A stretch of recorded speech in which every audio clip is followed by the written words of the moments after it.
Hello there, everyone, and welcome back to another episode of Psyched to be with you. With me, host Christopher Leach, aka Chimp195. Episode 9. Gonna be hitting you in the September of the year. So may those leaves be going a beautiful autumnal colour. May you, like yourself, already whipped out a cardigan, like yourself, like myself, got a cardigan of some description.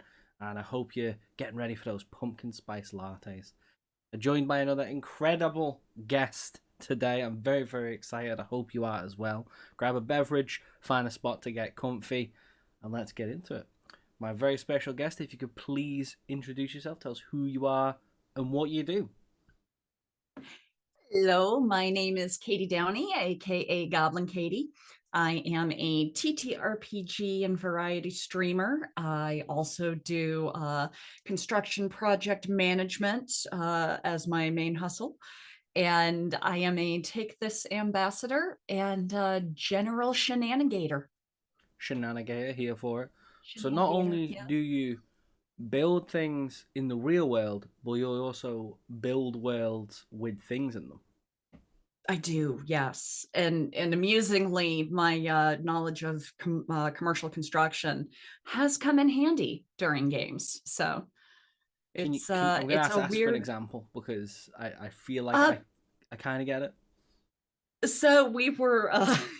I was on a stream D4, and we were trying to figure out how to fake someone's death and make it look like they were consumed in a fire. And I told the group which beams were the support beams and how we could place the remains that we had secured to facilitate, oh, they were there. I was able to point out the best areas within the structure to place them in order to maximize the damage from the building collapsing on them. It's almost Agatha Christie-esque. Right? You know what I mean? Like almost like the level of precision. If you'd have just said the little grey cells, I'd have been like, "Where are you, Poirot?" Like, you know what I Wait a mean? minute. Like There was a train, and then this pilot had a crash landing, and he had to relax and recuperate.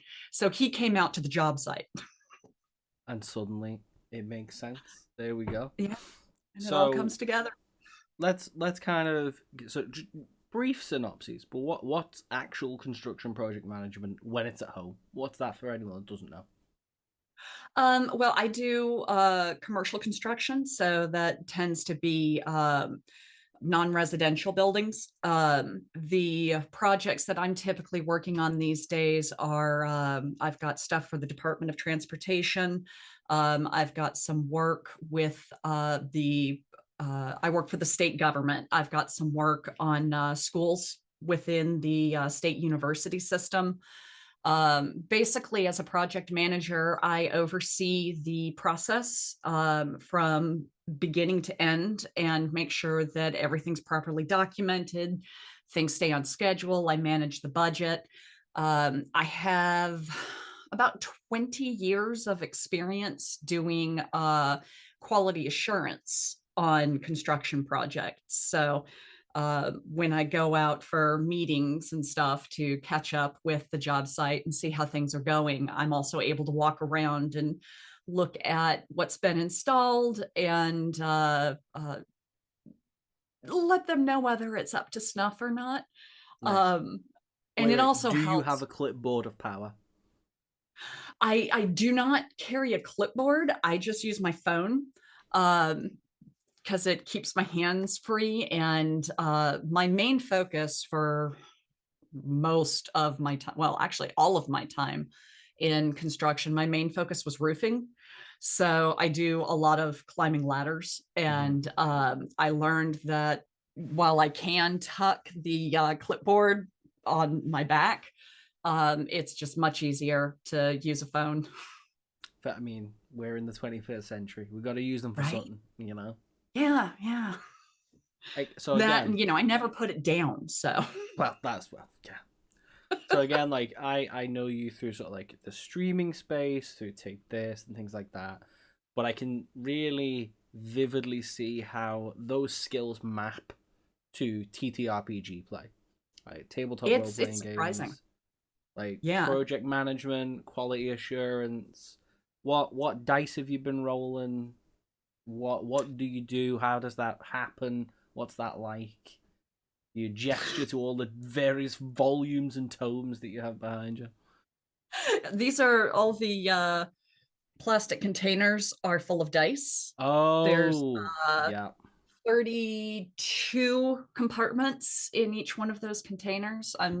That's just my acrylic and resin dice. I'm sitting around just over 1,000 sets at this point.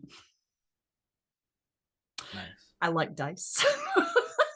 My like quite weedy sort of set of like bleachers with like a few sets on suddenly seems quite less impressive. It's almost a problem. But I decided when I realized I had bought more than a set a day one year, I realized I needed to slow it down, and I have switched to getting luxury or handmade dice. And that has slowed me down a lot. So, kind of managed to get the budgeting back under control. Yeah, I feel like dice have become like that thing that I pick up when I go to like cons. Like I get like a Mhm. like a commemorative set of dice. Yeah, you have to. I mean, it's functional art. So it's a good thing. You're being a patron Yeah. when you buy dice. Supporting the crafts. Very important. Yes, exactly. So I feel like I've referenced this a lot this season because for listener context, I've pre-recorded a lot of these prior to them to going out. But we sort of like met properly during a charity D&D stream where you Mhm. were the incredible GM of the game. It was filled with much shenanigans. Bob I Dylan made a guest appearance. Yeah. You know, like Oh yeah. um, Well, I had to with your amazing bard. I mean, it had to happen. it's still one of those things that like I frequently just like look back on and go, yeah, you know that was genius on your part. Like that was just so good. Like just like unexpected, and I was like, wait a minute. I loved the character. It was so good. And you had so many like beautiful moments worked in. It was chef kiss. It was good Double stuff. chef. Um, so how does like being a TTRPG performer kind of function for you? What does that involve? Because I know you've done a few web series and things. Um, I got into geekery when I was in high school, and first foray was actually into live action role playing. Mm-hmm. Um, then my the guy I was dating at the time brought me to a LARP he was playing, and it started out because we were both doing theater together, and I heard about LARPing, and I picked on him for it. And he was like, well, why don't you come out and try it? And I was like, okay. So I went out and was like, oh, God, this is fun. Okay. I'm going to have to eat my words here. And then he brought me into his D&D group. And this was back during second edition, Advanced Dungeons and Dragons, that era. And so I got hooked on that. Um, Kind of took a break off tabletop because I got really into LARPing and was playing a game pretty much every weekend Mm-hmm. for a period of time. And I do not recommend that to anybody. You need time off.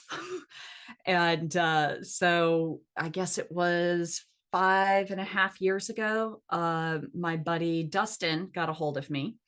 I had played a LARP with him for ages, and he got a hold of me and was like, hey, we're going to do this D&D stream, do you want to join us? And I said, I'm thinking, oh, D&D, yeah, I haven't played D&D in forever. And I was like, yeah, what's a stream? So he kind of gave me the run in, and I was like, okay, cool. And I realized through doing streams and live games at conventions and stuff like that, I've always been a little bit dramatic, and I hadn't been acting outside of LARPing in ages. So you When I only got just realized this at this point, not doing theater or LARP. None of that didn't well, swig that. I knew I loved theater. I love acting. I am a huge ham. And when I got into the streaming stuff again, I realized how much I had missed performing. Um, because I hadn't really done any acting since I had to withdraw. I went to North Carolina School of the Arts for theater and injured my knee and couldn't do any of my classes. So I had to withdraw. And that was the last time I had really done any acting. So just to sort of So, probe this a little bit, I'm going to say for listener benefit, but I totally mean my own. Can you sort of just break down for us what you mean by, like, you're very clearly separating acting and LARPing, right? Can you, because I feel like a lot of people would see them as very synonymous, right? Like you're LARPing, which is a form of acting, right? Can you it separate that distinction for us? absolutely. To me, acting, you're playing a character that is developed, written typically by someone else. You are trying to get into the mindset, the role that has, and I say typically because of course some people write their own stuff or perform in their own works, but usually that is a character that you didn't create. And it's in front of an audience. LARPing, the players are the audience. Like you are part of the audience, everybody else is part of the audience. So it's not a it's a different kind of performance. It's still acting, but it's also more improvisational than you're going to find in like theater. I was a theater girl. I tried film, wasn't that interested in it. I like the interaction and the energy exchange in live theater performances much more. Mm-hmm. But the core of it is when you're LARPing, that's your character. That's your baby. You know that sucker in and out. The motivations aren't a mystery for me typically. Whereas if it's a character someone else has created, even NPCs, I don't know, I feel more of a connection immediately with an NPC at a LARP than I do playing a character on stage. I there's I don't know what the difference is in my mind, but for some reason it's easier for me to get into character and click with a character that I've basically been handed the reins for. When it's a role in a play or something of that nature, to me, you're trying to embody someone else's vision. So I'm I kind guess of that. so what I'm hearing is like when you are asked to play a character, your kind of role is to make the audience believe you are that character, you are that Mhm, person, like on stage. mhm. Whereas LARPing, like you are the character, and like everyone sees you as the character anyway. But Yeah, yeah. because that's internalized, they can do whatever the heck you want to do, right? Mhm. And everything you do in a LARP elicits a direct reaction. Whereas if you're on stage doing something, um, it's rehearsed. Mm-hmm. There's a couple different methods of acting, and one of them is the Meisner method, which is all about like reacting in the moment and not having anything preconceived as you enter that moment. And I'm a huge fan of the Meisner method. And it's because it just feels so much more natural. And that was one of the things that I really enjoyed about LARPing was it was very immersive, very natural. You don't have the feeling of being on display in the same way at a LARP that you do in a theater, for Mm-hmm. instance. So Okay. I appreciate that that's a good distinction. question. I like that. I really feel like I gain knowledge there, which is what I like. Um, the whole podcast is a hoax. It's just me wanting to learn things. These are the podcast episodes I wish I could listen to. It's the trick. See, that's the genius move, though. You're too kind. But so back to sort of like the I'm going to say the path You then like, hey, live RPG games, streaming. What's a stream? Yes. That's where we were. What happened Yes. next? So interestingly, Dustin asked me to join the cast of D4. And it was like a day or two later, my buddy Adam called and was like, "Hey, we're going to do a podcast of a D&D game. Do you want in?" And I was like, "More tabletop." So I joined in for that one. And that was Stellar Arcanum, which was a lot of fun. The gist of that one was basically classic D&D characters find a spaceship. Nice. And that came out 2019, I want to say. So it was absolutely delightful. Very lighthearted, very comical. D4 is more of, or was more of a very serious and dramatic game that had absolutely ridiculous moments in it, but it was a heavier game, and Stellar Arcanum was kind of the other side of the coin. So going back and forth between those was a lot of fun. And then I met Fenway and got involved with Jasper's Game Day, which got me into charity streaming. And I realized how awesome it was to be able to do something fun and entertain people, and at the same time do some actual good in the world and support causes that I believed in. And the fact you can do that with a game still just blows my mind. The fact people will watch and get into the story and at the same time support something wonderful. But through the charity gaming, I have met so many people, and I realized that one of my favorite things about doing this stuff is the getting to meet all these folks from different walks of life, and seeing the different things they bring to the table as their characters, and just making new friends. So I mean, I'm an extroverted introvert. So I go by the same title, which again I'm aware sounds weird when I'm on my own podcast, but yes, like genuinely I get it. How does one of my closest friends describe me as an introvert that wears a very good extrovert coat. The Nice. same friend has described me as the king of networking. Don't add much I thought to will that. say, every time I've seen you at an event, like, you are surrounded by people. That's making me sound far. Well, I mean, are they tackling me? I don't know. That I'll For let the hugs, listener guess. typically. Also true, yes. But I very much get that resonation of like when it's directed energy, you really got the energy to be like an extrovert, right? But then like you recharge and you got to be on your own. You got to curl up into that space. Yeah. When I do conventions, typically at some point, usually on like Saturday night around like 11ish, I will go back to my room. I will put on my pajamas, order a pizza to the room, and watch Forensic Files and just recuperate and decompress from the ordeal of peopling for that whole day, because it's a lot. And obviously, I'm gonna throw another compliment your way. Do please catch it.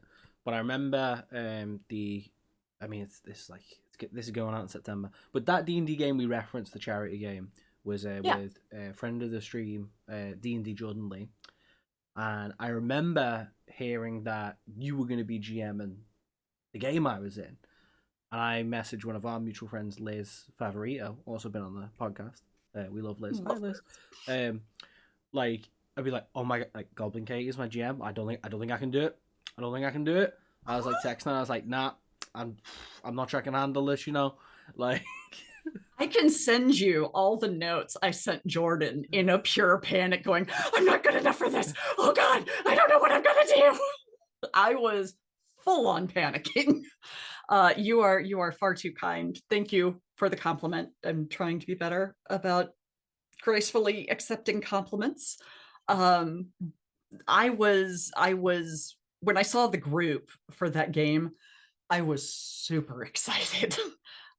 We had an amazing table for that one. And the fact that I was getting to play with folks that I either knew or wanted to know was like icing on the cake. Jordan was very good to me when she put that table together. And it was fun because I could just kind of set something up and y'all would just riff with it.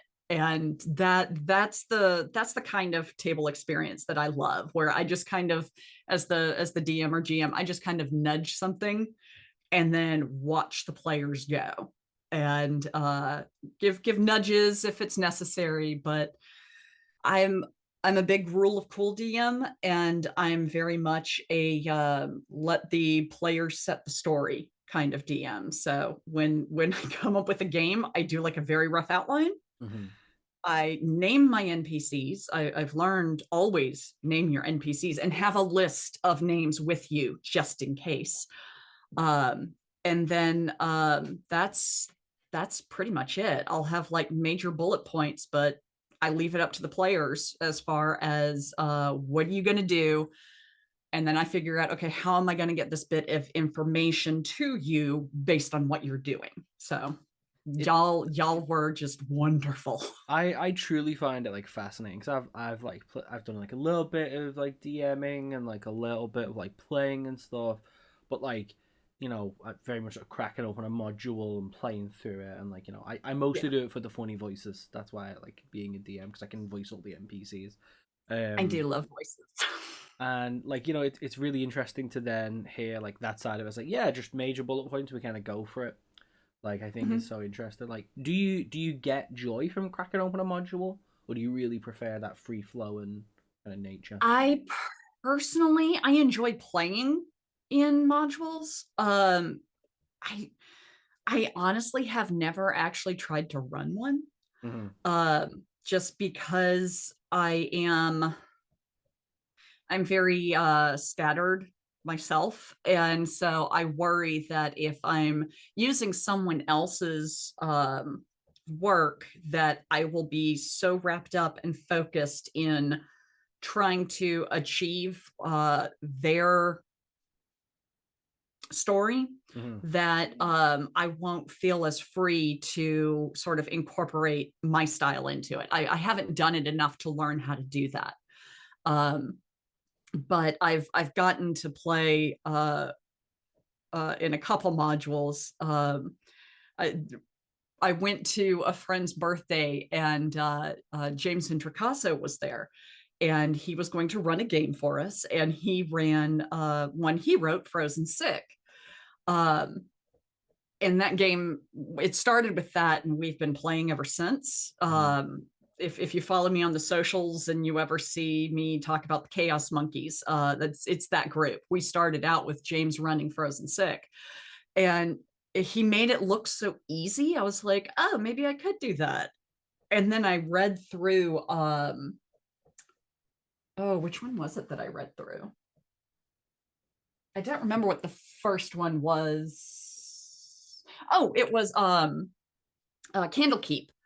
I read through Candlekeep, and oh my god, those are some good stories. But I worry that I'd be so wrapped up in thinking, okay, I have to get this across because it's so cool and it was so pretty, that I'll shortchange the freedom that the players have. And it's just something that I have to practice and learn how to do. But yeah. I mean, what about you? What do you said you've done? So I've done it like very like by the book, in terms of like, I've played a bit of Dune, like the choose the 2D20 system. So like half of the core rule book is just lore, which I just know because I've read the books through twice. So I was like, cool, let's do it. So like, I think the knowledge of the wider lore allowed me to kind of like maneuver more within it. But like, I think the golden rule of anyone who's ever ran a game will tell you is your players be unpredictable. They will just do random stuff, and you're like, yeah, okay, cool, sure, we can go and waste 20 minutes doing this if you want. Like, and it'll always be something you didn't plan for. Yeah. It always is. We call that option aiding. Yeah. Like, do you want to follow like this shadowy figure that just went up the stairs? No, we're gonna go in the kitchen and make some tea. Okay, all Yeah. right, cool. There's this goblin sitting over at the bar, and he doesn't want to talk to anyone, so we have to go talk to him. Yeah, all right. I had notes on this. Totally fine. Yeah, we'll do it. I can do this. I would love to do homebrew stuff, but Mhm. I've just never had the chance to really, because I think just running a game is such a skill. I feel like you need to like level up at doing that a few times. I agree. And like I said, the whole thing with the pre-gen modules, I just haven't done them enough to be as comfortable there as I am at homebrew.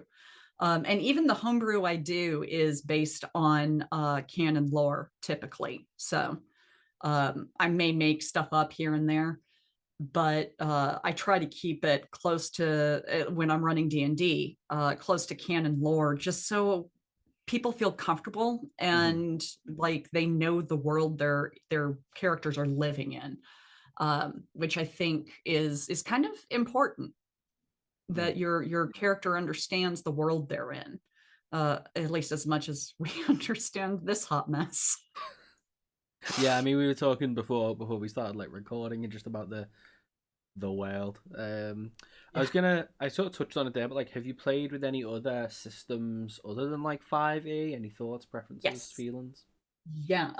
I don't know if you can see behind me. I have a ridiculous amount of Deadlands material. That was one of the first tabletop games that I played. It was the first outside of Dungeons and Dragons, and I love that game. Um, it is dark and twisted and fun, and it's just ridiculous. I have, let's see, Changeling the Dreaming is my favorite TTRPG. Um, it's one of the World of Darkness games, and the Dreaming. One of the original writers is one of the creators is a gentleman named Ian Lemke, and I was fortunate enough when I started LARPing to play a game he ran, and so I got to really know his style Hmm. in running story. And then I found out he had written this game Changeling with White Wolf, and so I checked that out and I fell in love with it. It's basically fairies trying to survive in the modern world without letting the banality, the just overburdening realism of the world kill them, because they are fairy souls in human form, basically. And they're trying to find their way back to Arcadia. And it is, in my opinion, the darkest of the World of Darkness stories, because Hmm. simply existing is actively destroying you. And it's beautiful, and it's tragic, and it's celebratory, and just a wonderful, wonderful game. So that's my favorite TTRPG. Can you? I don't know if you can hear that, but that's the sound of my credit card weeping because now I'm going to spend more money. Um, I think they're on a different version now, and I'm trying to remember what it's called. Um, I'll have to check. But they just did a more recent one. Dreaming was probably late 90s, I mhm. think. Late 90s, early aughts, maybe. But just wonderful. And Ian is actually coming out with a new game that I got to play called Nevermore, and it is awesome. um, so he's a very good game designer and a nice guy. Um, I like Fate. I like Powered by the Apocalypse as a system. Mhm. Um, haven't gotten to try Pathfinder yet, and I haven't gotten to try oh, what was the what is, oh, I'm gonna mispronounce this. I'm gonna butcher it. Candela Obscura, something like that. Oh, I can't remember the name of it. Um, it's another one that came out recently that looks really fun. Um, Midnight World is actually a game that I love. It is a game about the effects of living in a horror world and dealing with the PTSD that results from being involved in those moments. And the lead designer on it is a former veteran who does live with PTSD. And so he basically built this game system around the experience and the coping mechanisms that he's learned to deal with it. And it's a fascinating game for that, and because it's creepy and awesome. I really need to play more TTRPGs. I just need to roll more dice. That's what I need. I need more time. Because like I use June to I've introduced a few people to that, and 2D20 I think is really. I've said this a lot, but I generally stand by it. It's very friendly to new players because you're only ever adding two numbers together and trying to roll under it. That I feel like it's really welcoming to new players. D&D has a few more numbers, and essentially once you understand how you add or subtract those numbers, it's fine. But I feel like it's very overwhelming when you just look at a character sheet, right? Yeah. I will say D&D Beyond has changed the game completely. I can't make a character anymore without using that website. I don't remember how to do it. And it makes the game a lot more friendly to beginners, I think. But the old school nerd in me is still like, I'm not using digital dice unless my DM requires it. I know enough of how to add the numbers that I'll want to use my click clacks. I mean, rightly so. We bought very nice math rocks. We will roll the very nice math rocks. Exactly. I'm kind of curious to know, because I feel like I have always wanted to play D&D, and I ended up doing a one shot with a whole group of mates in a local board game cafe that ran it a few years back, as pre 2020. And I was like, okay, cool. Yep, this is definitely great. This is nerdy. I'm here for it. I'm curious, as someone who has played for a long time, how do you feel about the so-called Matt Mercer effect, the advent of Critical Role? We had Dr. Emily Friedman on, who does a lot of TTRPG kind of history and stuff earlier this season. But you don't know that yet because it's not come out. But that Jeremy Bearimy, baby, it's cool. Love her, by the way. So how's your take on that with the whole advent of the resurgence of TTRPG? Yeah, I think it's awesome. I think one of the things that I learned through when I came back and started doing the streaming and stuff is the wider the net, the richer the story. So when it's however people come to it, it doesn't matter to me. They want to be there. They want to tell a story with people. And to me, that's the important part. I think folks like Matt Mercer are absolutely brilliant. And they make wonderful ambassadors to the hobby. It's nice that you can always flavor your game for your players. And I think that's one of the things that I wish more people would understand with D&D, because and other systems, because they're like, oh, well, that's not the rules. But in just about every game system I've ever played, there's a line in the rules that said, these are the rules, but you can take them or leave them as your table wants.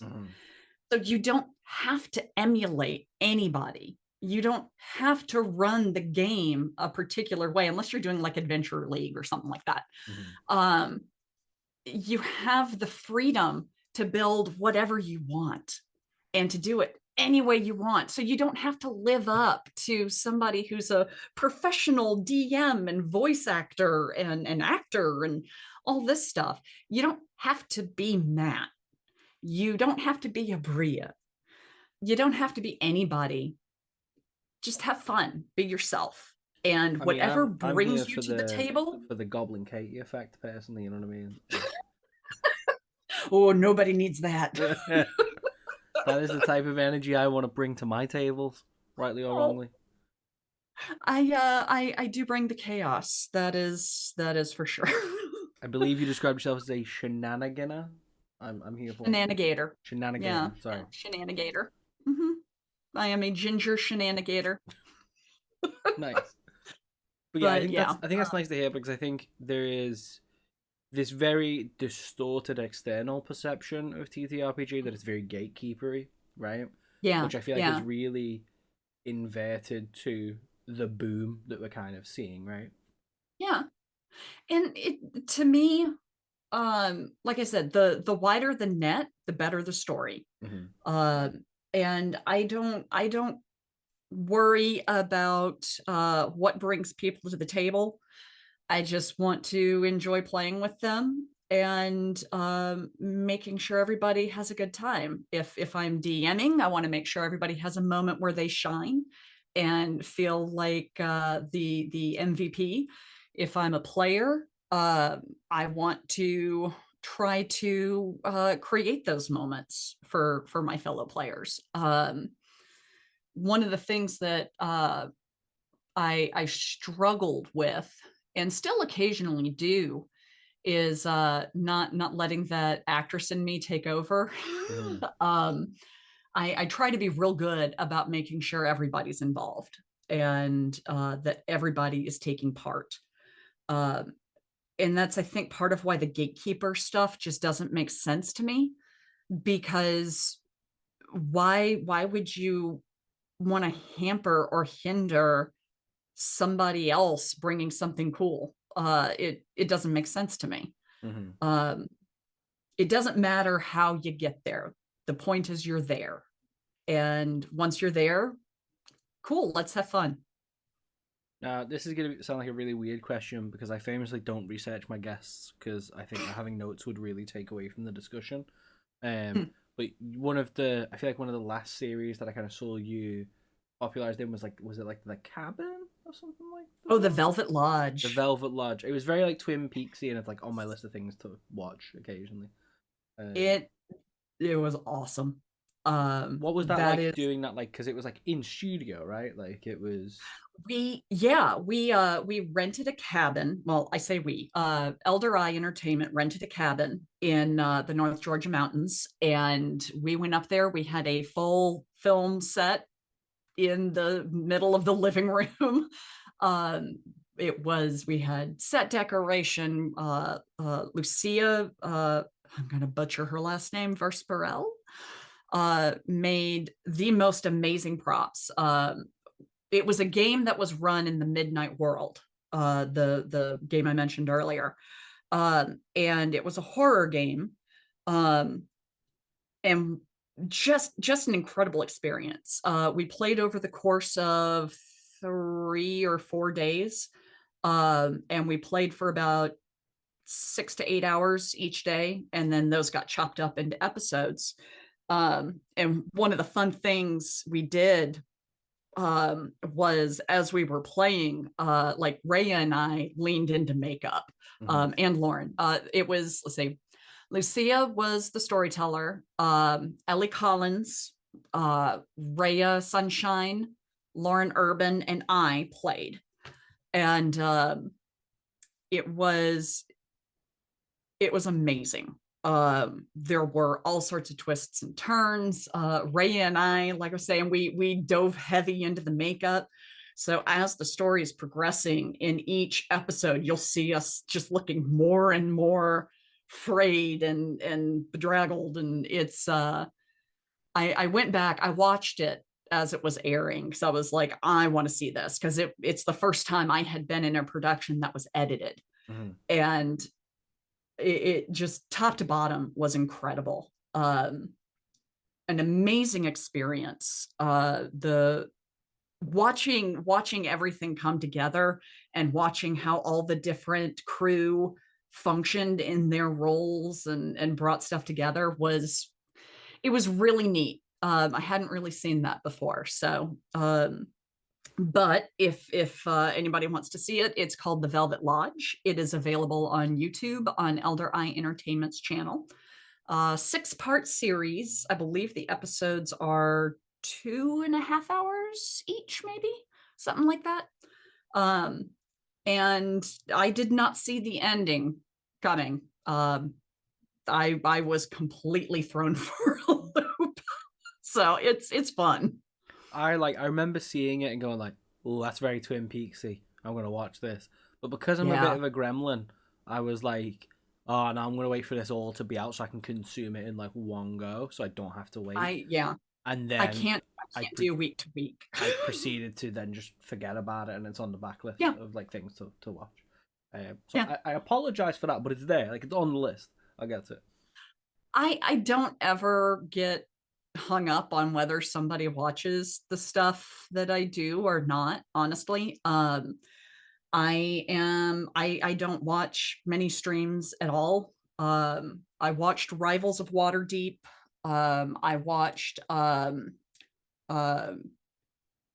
oh god, what were they last called? I'm trying to remember the last names. The last name their show went through. The Beyond Heroes group. Um, I watched, and now I watch Ampistrano, which we mentioned D&D Jordan Lee earlier. That's the one she runs. I am terrible about watching streams. So I never hold it against anybody, because especially with D4 when I was doing that, because that's 4 hours long. That I don't have that kind of attention span as a viewer. I can't do it. Well, that kind of actually leads into kind of my next question, because I was going to sort of do it in two parts, but I was like, firstly, do you watch other like actual play stuff? And then the second part of that was like, and I asked this to kind of everyone, but does your kind of work in the area professionally impact at all your enjoyment of it outside of work? I think I think it does in a way, because there's kind of that the professional recognition and respect. Mm-hmm. Like I can look at something, I can look at a game and be like, oh, oh, they're doing that. Oh, that's cool. Okay, that's awesome. What a neat little thing to implement. Like knowing no having seen like the background, what is it, I've seen what goes into the sausage. Mm-hmm. And so I could look at a show and have kind of a, I feel like, a different perspective.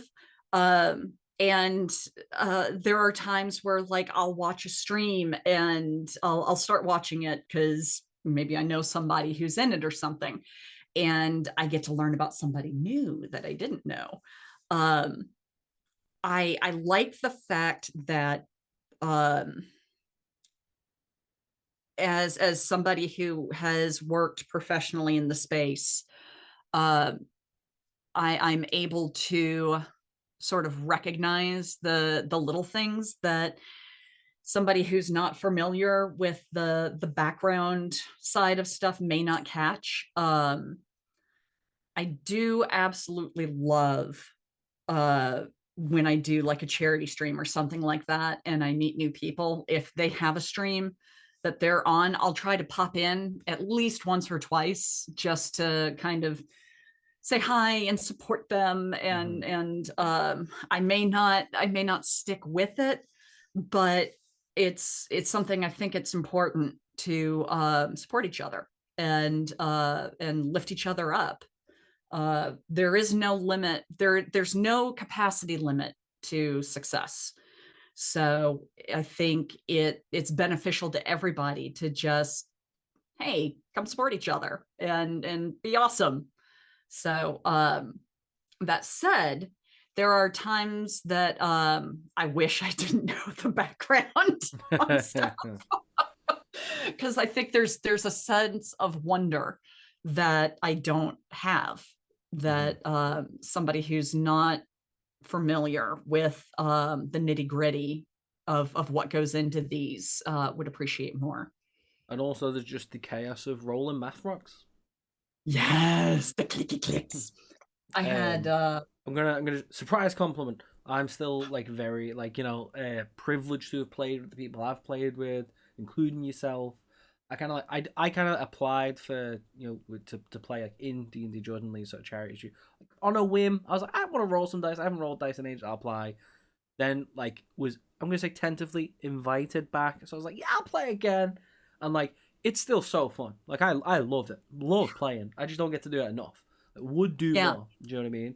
Well, and you're like across the world from us. So Also true. Yeah.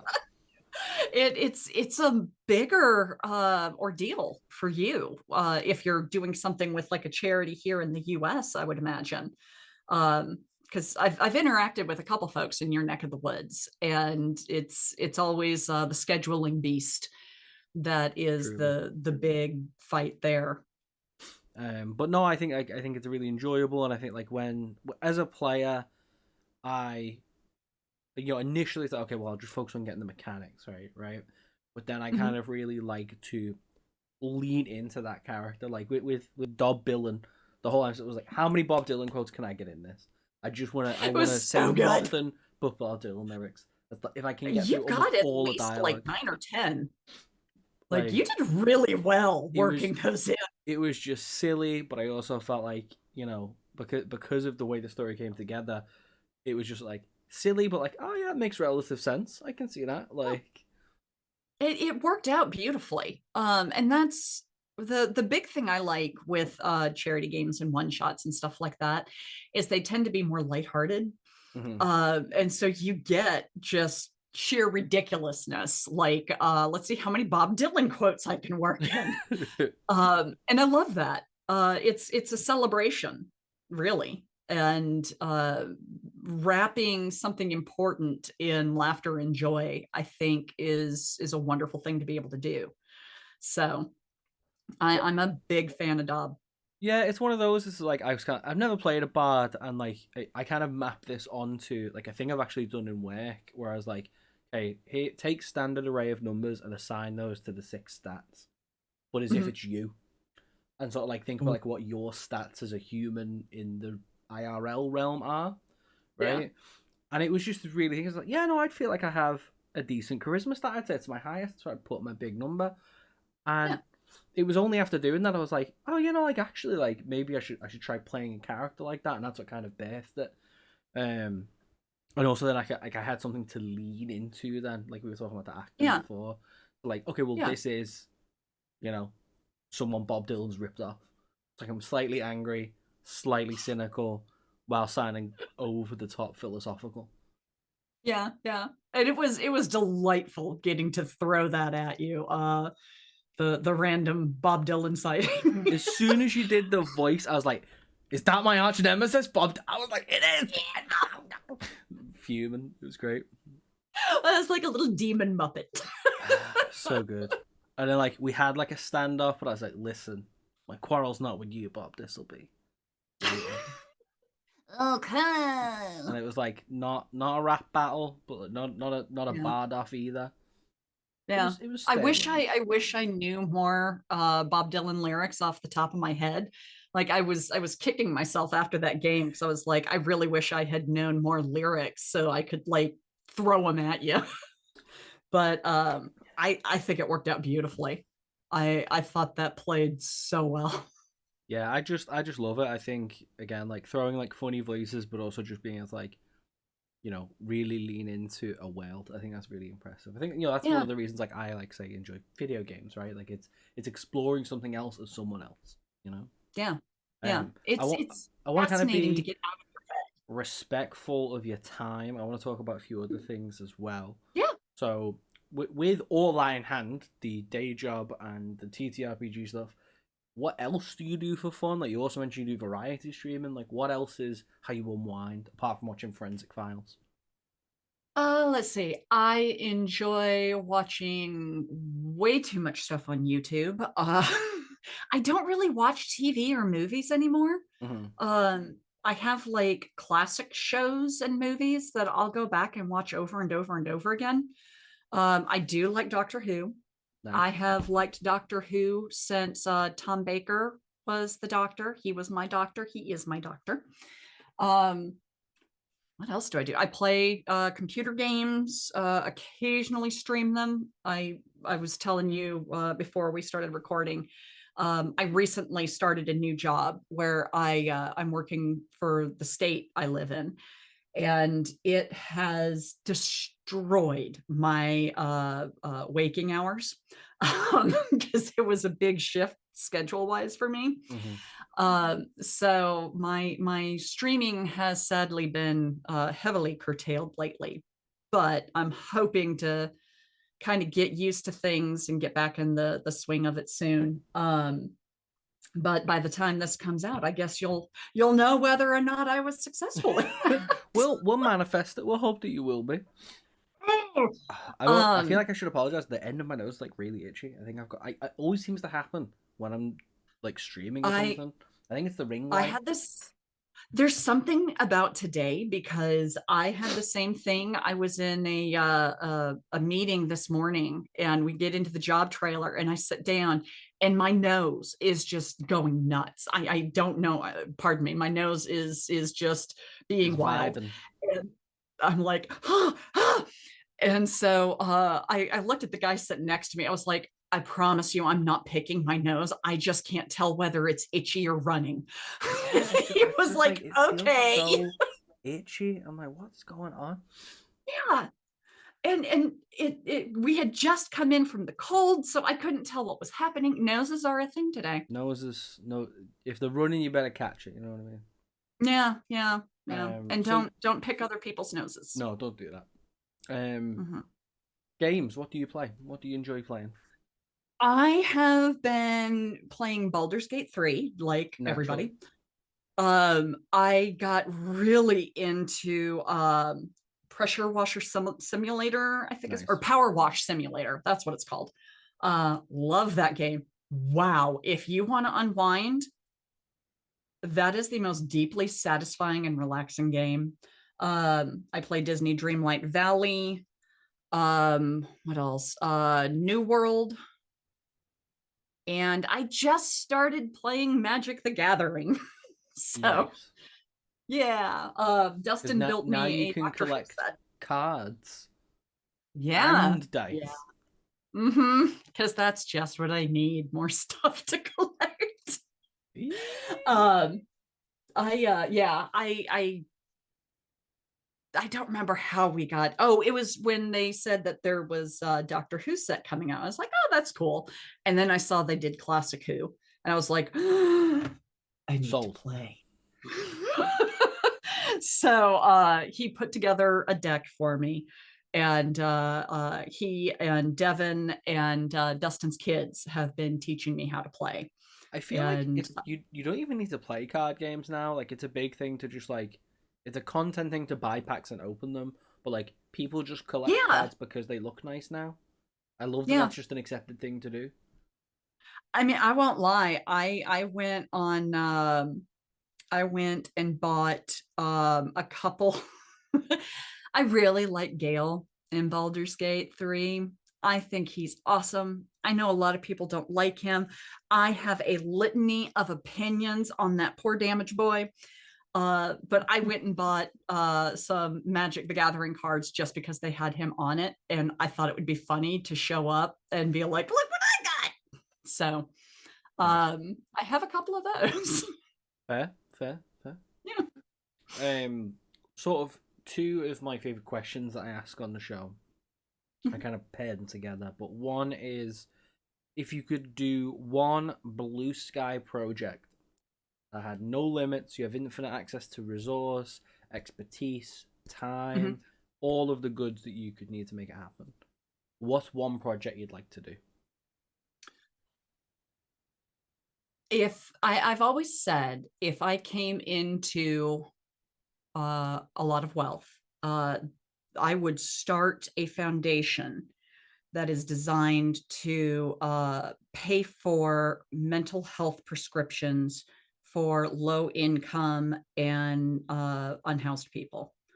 Um, there are a lot of folks out there who need help managing their mental health struggles, but it's just not financially feasible here in the US unless you have health insurance. And even then, it's got to be good health insurance. Mm.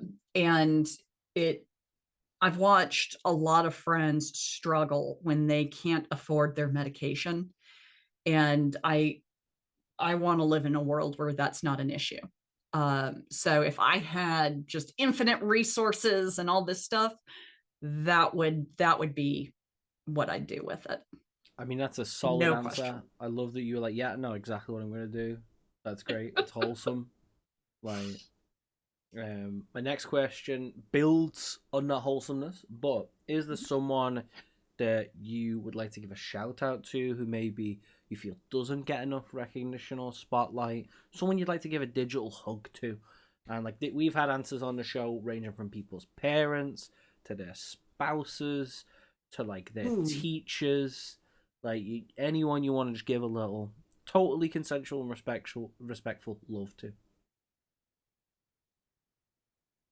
It's a tough There's a question. lot of people. I think first off, we've mentioned her a couple times. D&D Jordan Lee Mm-hmm. is a wonderful, wonderful human being. She is one of the most supportive and uplifting folks that I have met in the TTRPG community. I would love to see her soar the way I think she deserves to. She does amazing charity work. She does a lot of behind the scenes work for different productions and organizations. Um, Outside of TTRPG, I'm going to go with my mom. Um, my mom has been my cheerleader since I was born. I've had my own mental health struggles during my life, and she has been the most incredible um, chief of my support network. Um, she has always supported me. Um, she she has always made sure that if I really need something, I have it. Mm-hmm. Um, and I have never once in my entire life questioned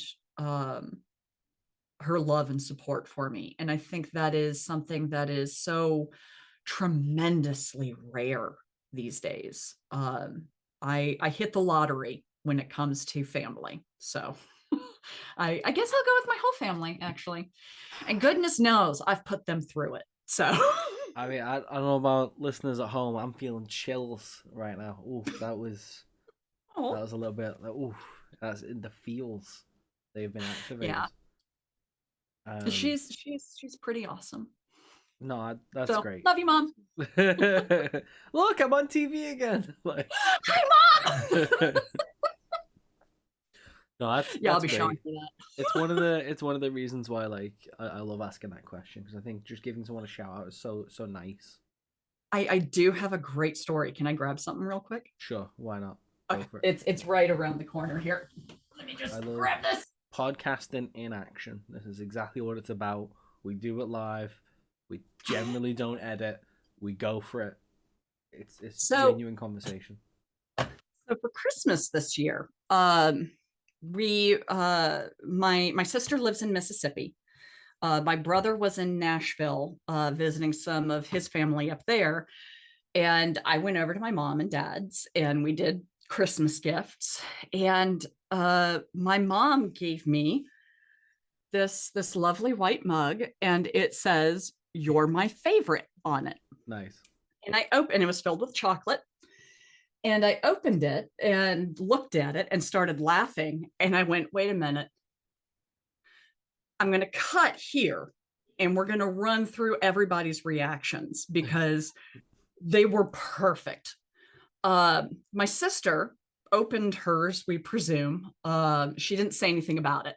She's the youngest, so she didn't need that affirmation. She already knew she was the favorite. Yeah, There she's was like, no question there.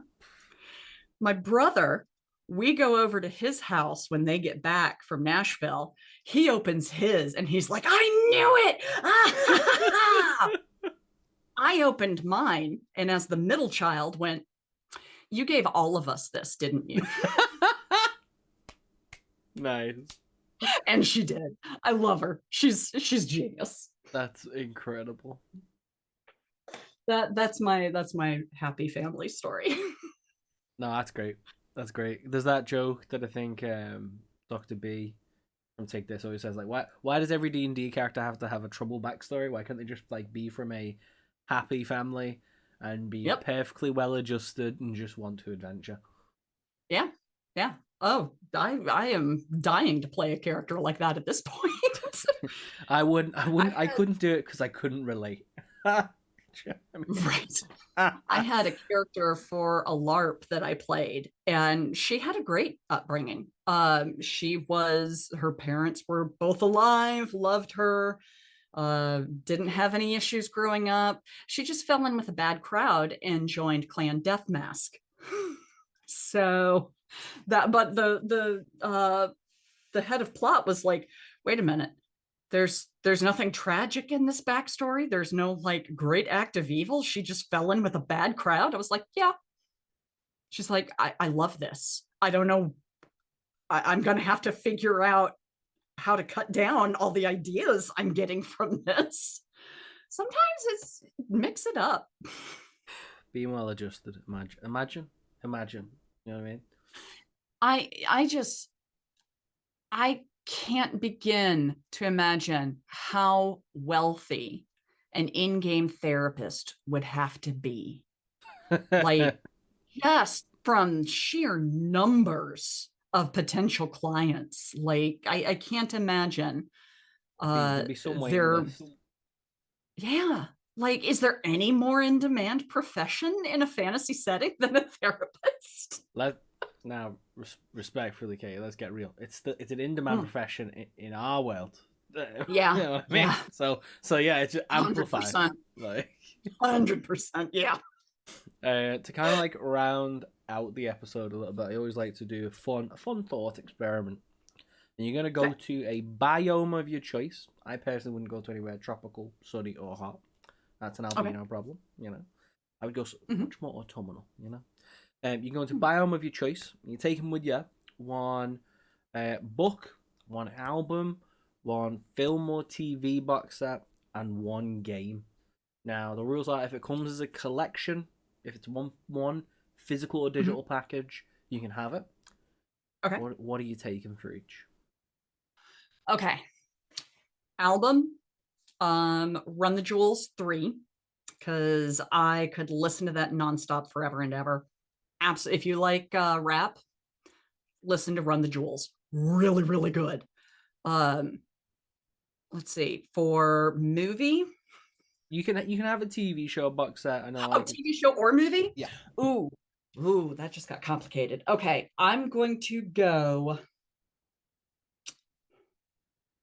TV show, and I'm going to go with Scrubs.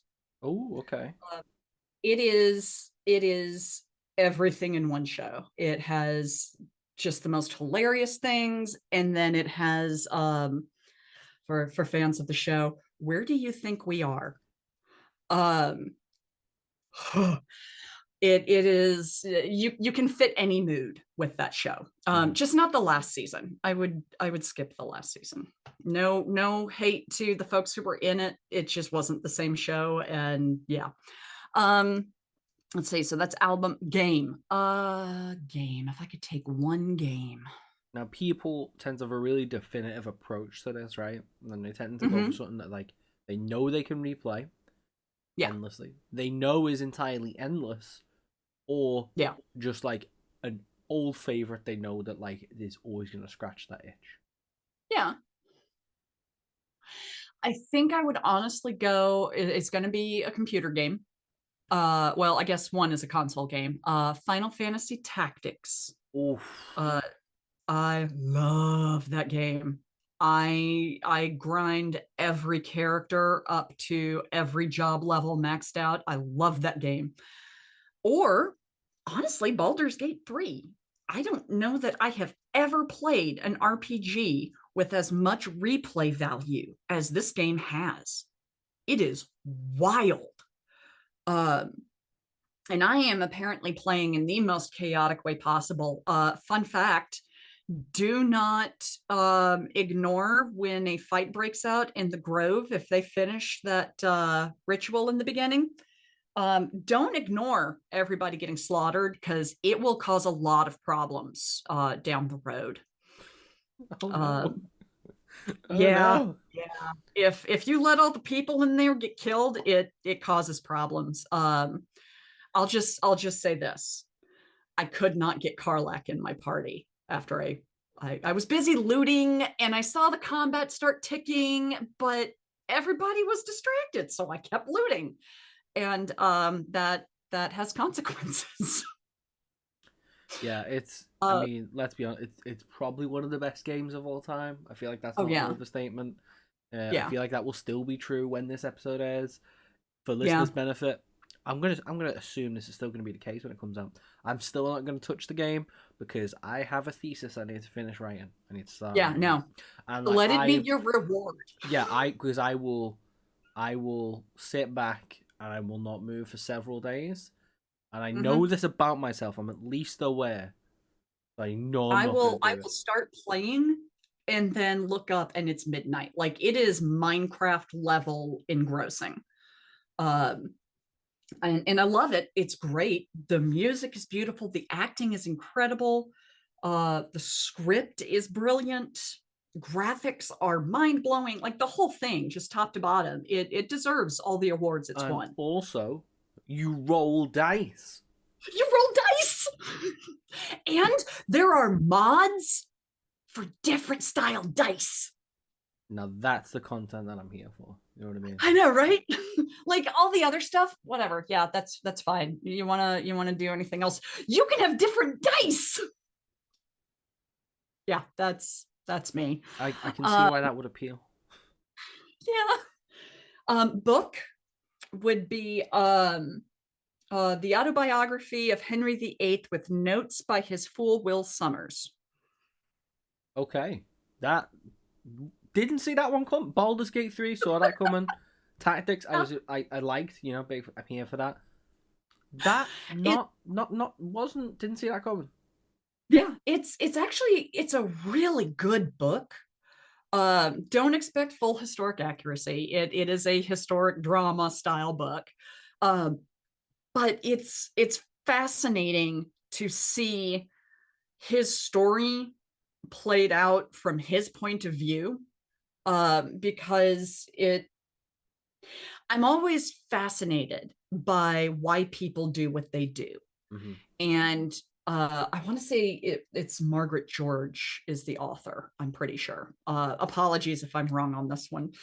Um, but it fascinates me because there's an attempt to humanize someone who was undeniably awful. Yeah. Um, and it's fascinating to me trying to understand how somebody can be that awful. Like, how do you live with yourself doing the things that he did to people? So Uh, I can actually say with a fair bit of context, I actually recently finished Unruly by David Mitchell, which is a history of the rulers of Britain slash England slash the UK. There was a lot of just terrible people doing terrible things. That was kind of yeah, that's yeah, kind of if you read a history book, that's kind of what happens. So yeah, I'm not going to say in defense of Henry VIII, yeah, but like if everyone else is just kind of like every British king kind of went and had a pointless war in France at some point. It's just yeah. it was It just was a the thing thing you to do. did. Yeah, it was the Baldur's Gate 3 of its time. You got to have a war in France. You come home. You know what I mean? Like it's what they all did. So like, granted, he kind of went right. I need to divorce my wife. I'll make a whole new church. That's kind of like evil genius level, but like fair play. Yeah, He got where he wanted to go. like, But like nobody saw that coming. generally, You're just gonna break off from Rome because you can't hook up with this girl. Oh. And generally, everybody just kind of went with it. royalty just pretty not Yeah, not great people. A lot of times the people who get power are the people who should not have power. That is, Well, Frank Herbert, builds on absolute power corrupts absolutely, and adds mhm, on and power draws the corruptible, which I find to be very yeah, true. yeah, absolutely. And I think that's part of why I prefer being the power behind the throne. I don't want to be the face. I don't want that. I want Oh, to make things work without having to deal with all the social crap that goes with I it. would be a terrible one because I mean, albino problems, but like spy master. That's what you want to be. Oh, no, actually, I could see it. Like, Because if you think about it, you've got like you've got like a canvas to build on. I would have trouble because I would stand out from having red hair. well, they'd be like, this guy is so obvious he's not a spy, and that's where you get them. Yeah, exactly. Hiding in plain sight. Yep. There we go. See, there we go. Okay, That I think the red hair is what's honestly kept me from turning to a life of crime. I'm too easily identified. same, same. And let's be honest, in this day and age, crime Well, crime is someday calling. we're gonna break and become like the ultimate crime duo. And they'll never see it. We'll be like, it's just a blind guy and the person helping him. Like, they'll never be criminals, It's master criminals. fine. It's fine. You heard it here first, folks. Oh, Hopefully, I'll still be able to do the podcast in prison. Who knows? oh, I'm sure. We'll make it like a work study program. It'll be They fine. have Wi-Fi. It's cool. Yeah, see? Like, We're good. We're good. it's just a really what a dark turn this took. I would like to. No criminal activity took place during the recording of this Yeah. episode. It was all after. We are totally not going into crime. I'll tell you about the crime. I just want to dial back really quickly to Tactics, Final Fantasy Tactics. Yes. Like, brilliant game. I actually recently also played Tactics Advanced. It's also How did very you like good. it? Very good. Yeah. Okay. Yeah, like it. I haven't tried it yet. The combat is like a little bit slow by like modern standards for turn-based Yeah. tactical RPGs, but like Yeah. it's still refined. It's a world we all know and love. That Yeah. it works. Like it either or. I'd take both in a double package. Crying out for a remake, right? Crying out for a remake. Yeah. I feel that, but at the same time, it's like I don't know that you can improve on perfection. Or at least a port. Give us a port, Right? right? That game. Make it available. Okay, yes.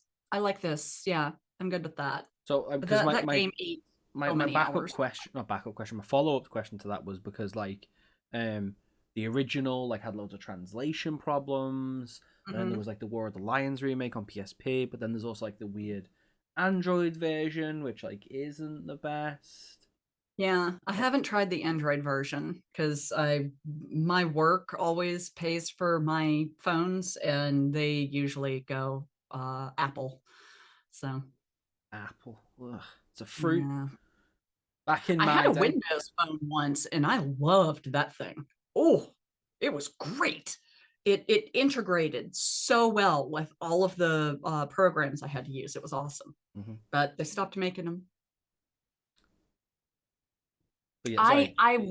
I remember the oh god, what was that? Was that no, it wasn't Super NES. That was I don't even remember what system that was on. Tactics was on PlayStation 1, I believe. PlayStation. Thank you. Yes. Uh that was my jam. Uh I actually a couple of years ago, I looked for a PlayStation and Tactics just to see if I could find them. And it would not have been cheap.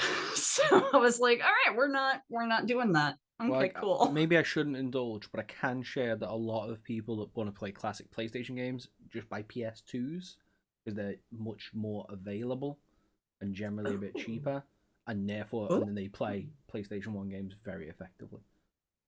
Thank you for enabling me. I mean, I wouldn't be a good host if I didn't. You know what I mean? Like, No, and I appreciate that. Thank you.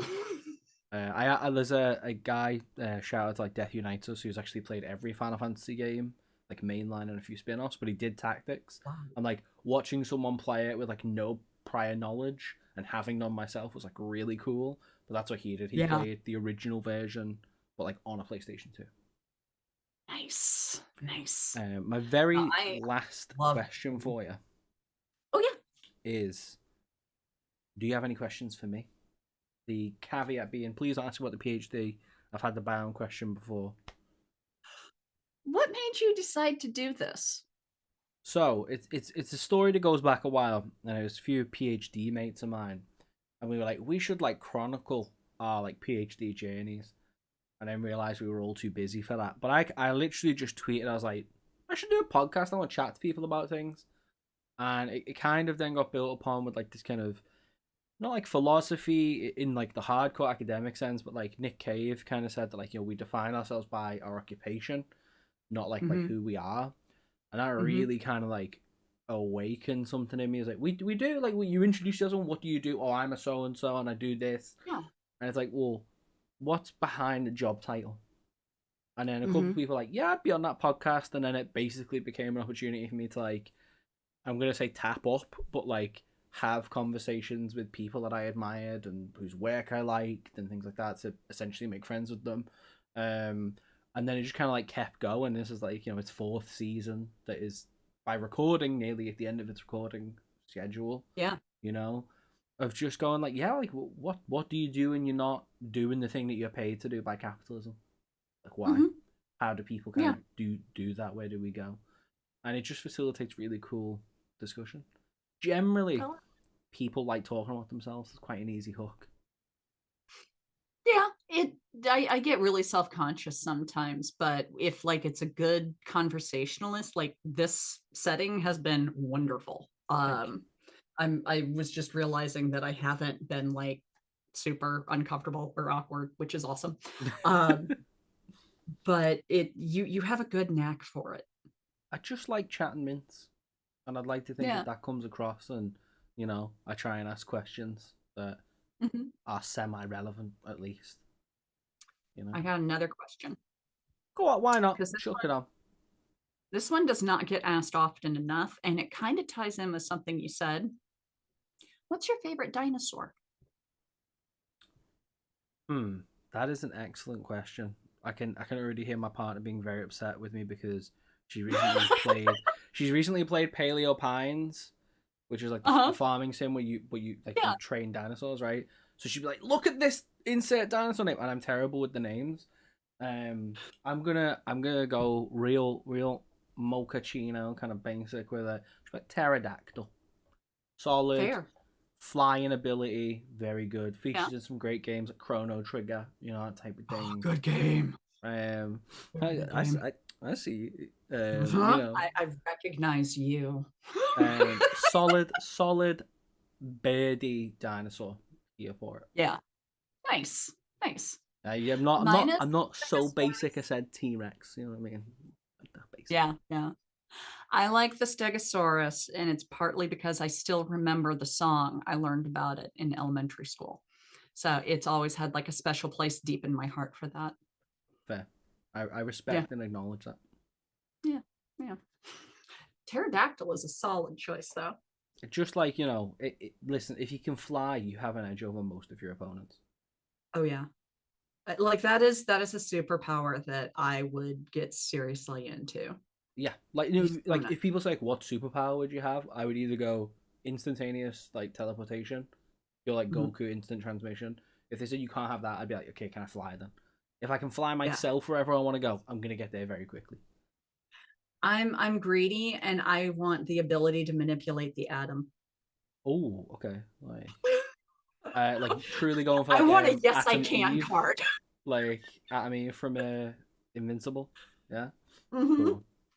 And last but very not least, where can people find your shenanig-atory self on the internet? I am on the socials, pretty much any social at GoblinKatie, GoblinKatie. I'm most active on Twitter. I refuse to call it the other name. I do updates to Mastodon and Blue Sky.